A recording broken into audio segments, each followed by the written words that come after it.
here is some of the reaction in the press. Obviously, all the talk on Kylian Mbappe. Magnifique. Say, Marca.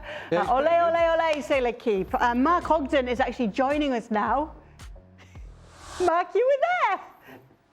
I'm not laughing at the result. Yeah, it was not laughing. It was nothing to laugh about for Man City, was it? It wasn't, Mark. Absolutely. No, and a lot of the fans actually left before the game finished. They actually said it was they were so bad that they let the gates open before the end of the game. Now, usually in away games in Europe, the away fans are kept in for about an hour. But I think Real Madrid felt so sorry for Man City that they let the fans go early. So that's how bad they were last night. Look, I mean, City look like a team that's they've kind of reached the end of their journey under Pep Guardiola, and they need to move players on and bring players in. And you know, they've probably left it about 18 months too long. You know, they shouldn't have brought Gundogan back. Kevin De Bruyne wasn't even on the pitch last night. He was on the bench. He's 34 in the summer. You know, they let Kyle Walker go. John Stones was injured after 8 minutes. Jack Grealish didn't get a game. There's a lot of players that you can see have run their race at Man City right now, and they've got to replace those players. They've started to try to do it by bringing in Kujin off at right back, who, you know, I kind of feel sorry for him. He's 20 years old. He looks well out of his depth right now. You know, Marmoush looked good at the weekend against Newcastle, but it was just a different level against Real and the Bernabeu. So, yeah, you can see that City have a lot of rebuilding to do, but that's the job that Pep has to take on now in the summer when their season finally ends after the Club World Cup. Let me stick with you, Mark, because we know they've been struggling in the league. It's been there for all to see, but, you know, in that first leg, maybe we saw something more of what we might see from Manchester City in a tournament like the Champions League. Were you surprised with what you saw last night? Well, yes and no. I mean, look, the fact that Erling Haaland wasn't even fit he was on the bench, but he wasn't fit to warm up, so that suggested that City were going to struggle last night. They look like a team that they play in flashes. Last night was the 13th defeat in the last 26 games. So this isn't a surprise. This has been coming with Man City. And I just think that the way that Real started last night and the pace they got up front and the way they dominated midfield, when you actually saw what was happening in front of you, you weren't surprised. I mean, I know the stats will show you that City were outplayed in every department, but you didn't really need stats last night to show you what had happened. Every department of the pitch, they were overrun and outplayed. So I wasn't really surprised because they haven't got the legs to cope with a team like Real Madrid. So we're looking at the end of an era, Mark? I think so, but it doesn't mean that, you know, Sir Alex Ferguson would often rebuild teams at Manchester United 3 or 4 times now. Pep Guardiola will have the resources to do that at Man City. It's whether he has the time and the patience to stick around to do it. We know that he signed a new contract that takes him to 2027, but, you know, there is a bit of a debate as to whether Pep will see that through, whether he wants to see it through. He's looked quite frazzled recently on the touchline. So, you know, Pep says he has the ambition to do it, and I think that if Pep's still there, they have every opportunity and, you know, every chance to rebuild and start again, because they have still got some good players. You know, Haaland's going to be there for 10 years. You know, they've got, you know, Marmoush, like I say, he's got a good player coming through. Phil Foden will find his form at some point, I'd imagine. Ruben Dias is still quite young. So they're not the worst team in the world, but they do have a bit of rebuilding to do. But if Pep stays, I'm pretty sure that Abu Dhabi will back him as much as possible. So City can bounce back, but it's the end of an era for this team that, you know, delivered a treble and so many other Premier League titles, FA Cups, all sorts of trophies for Man City in recent years. Stevie, you've been through the success and then seeing the end of an era within a club during your time at Liverpool. Yep. How did you know that was happening? Why did it happen? And did you see it happening within inside before others knew it would? Well, the one thing I would say is that at Liverpool, it was a slow decline. The difference between Liverpool and City is an off the edge of the cliff decline. You know, Liverpool started getting some bad results, and then they got worse, but we were still kind of competing at the top end of the league. We were still kind of in the title race, but that swagger had gone, that confidence had gone, the way that teams approached playing against us had gone. They weren't scared to come to Anfield anymore. So all of these things are a consequence of when you start failing. But for City, it's been so dramatic. There's just never been anything like it. I mean, the whole guts of this team is the biggest problem, in my opinion. You know, you go from the goalkeeper, who was the best goalie in the world at one time. Diaz was Player of the Year. John Stones, Walker, who's now gone. Gundogan at one stage was one of the best midfielders on the planet. De Bruyne, Bernardo Silva. I mean, the whole strength right up the middle, the right gut of their team has absolutely fallen off the edge of a cliff. And unfortunately, we're seeing that even though you bring players in and you play younger players, to expect the same level of performance isn't attainable. And that's exactly what's happening right now.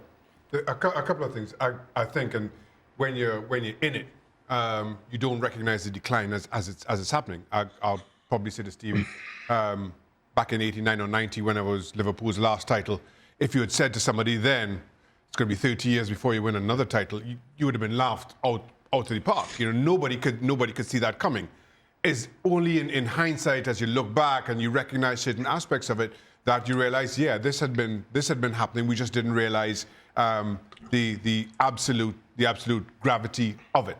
The other side to that is, I just cannot see Pep Guardiola, and I know he has a little bit of a history of this, walking away without getting this team back to where it had been. You do not dominate a league the way that Manchester City has, and then all of a sudden, when things are at its absolute worst, you walk away. I just don't feel that that's in the makeup of Pep Guardiola. I don't think that's in the makeup of any top level coach. And Mark's right to draw a comparison with Sir Alex Ferguson, who of course won the title with Manchester United before he stepped down. And we know what's happened since then. That aside, I just feel in terms of these top level coaches, it's nigh on impossible to have as dominating a period as Guardiola and Sir Alex Ferguson did, have those periods and then walk away when the team is a shadow of its former self. I would suggest to Man City, though, the one thing that Liverpool, and in some ways they didn't have a choice, but the one thing Liverpool got wrong, in my opinion, was they brought too many players in at the one time. We're talking about 6 and 7 players. When Kenny left towards the end of the season, the next season, when Graham Souness came in, he brought in 6 or 7 players at the one time and expected that 6 or 7 to be the same as what they were replacing, which is impossible. You know, all the best teams are built on getting a gut, building around it, and then as you're going along and winning trophies and being successful, you add a bit on, and you add a little bit on, and so the culture's continuing with little pieces at a time. But when you start signing 6 and 7 players, putting them all in the team at the same time and expecting the results that an experienced world-class team was getting, it isn't going to happen. And that, to me, is what it looks like Man City are trying to do that. And Liverpool tried it, and you see what happened at Liverpool. Now, Mark, obviously we will be hearing soon the outcome of the 115 charges against Manchester City. So if I'm to put that aside, and we're just to forget about that right now and imagine that it's just purely football-wise we're talking right now. Last night, there was a question on Extra Time as to actually how many players were needed to actually change things as they are right now at Manchester City. Craig said it would be a minimum of 3 or 4, went through them. What do you think? Well, Rodri will be back at the start of next season, so that would be like a new sign. They've really missed Rodri, but Nico Gonzalez, who's come in, has already looked like he's shown flashes against Newcastle at weekend that he's much better than what they had in terms of Gundogan and the players around him. So you could already say they maybe addressed the midfield area in that position. I think defensively they've already added 2 defenders during the window in Kujanov and Reis. So they need a left back. I think that's definitely they need a left back. They probably need somebody to replace De Bruyne. They're looking at Florian Wirtz at Bayer Leverkusen. I think it would be a perfect replacement for Bernardo Silva. So I do think that if City get 3, maybe 4 players in, don't forget they added 4 in January as well. I think 3 would probably get them back to where they want to be in terms of being competitive. But there are a lot of players that need to go. I mean, we went through the list, didn't we? Stones, Gundogan, De Bruyne, Grealish. Walker's gone, that's 5. Edison might go, so that's 6. So, if 6 leave, 4 might not be enough. So it's going to take a bit of work, but I do think City have still got a lot of promise there. They've got Oscar Bob, who's a promising young kid as well. He'll be back from injury soon. So it looks really bad at the moment, but I do think there are mitigating factors in the sense that a lot of the players had a really long summer. They didn't have a break. Phil Foden came back, wasn't fit, has been struggling all season. So I think, I was going to say, when City have a break this summer, they won't have a break, will they? They're playing the Club World Cup, so that will have a knock-on effect as well. But I do think 4 good signings will get City back to where they need to be, because they're not that far away in terms of the quality, but it's the key players that have got old at once. And Stevie's right. If you start replacing great players with players who are inferior, then you're gonna decline as a team. So City have to guard against that. But they have got the resources, and they've got the coach, and they've got the backroom staff and the management team to make sure that they do make the right decisions in the market.